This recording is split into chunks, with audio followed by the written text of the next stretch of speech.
మరో ప్రశ్న, ఎవరైనా శాపనార్థాలు పెడితే ఫలిస్తాయా? ఎవరైతే శాపనార్థాలు పెట్టారో తిరిగి వాళ్ళకే ఫలిస్తుంది తప్ప మనకేం కాదు. ఈ ప్రపంచము ఒక లా ప్రకారం పనిచేస్తూ ఉంటుంది. ఎవరు వదిలిన బాణం వారికే తగులుతుంది. ఎలాగంటే, మనం ఎక్కడైతే ప్లగ్ పెట్టామో ఒక సర్కిల్ ఒక మూల నుంచి మొత్తం వైర్లన్నీ తిరిగి మళ్ళీ అదే దగ్గరికి వస్తేనే కరెంటు పనిచేస్తుంది.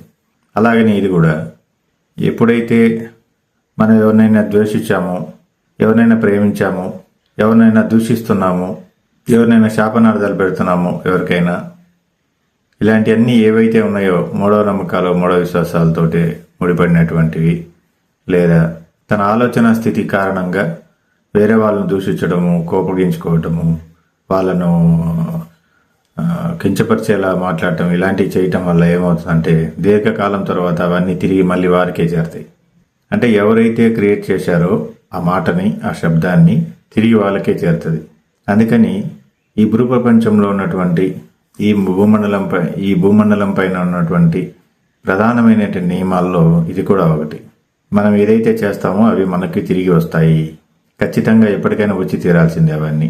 అందుకని ఇలాంటివన్నీ కూడా మీరు ఏమి నమ్మవద్దు.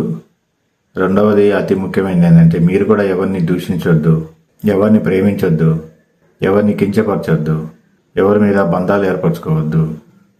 ఎందుకంటే తిరిగి అదే బంధాల్లో మీరు విరుక్కుపోతారు. లోకా సమస్త సుఖినో భవంతు. సర్వం కల్విదం బ్రహ్మ. శుభం భయాత్, శుభం భయాత్, శుభం భయాత్, శుభం భయాత్, శుభం భయాత్.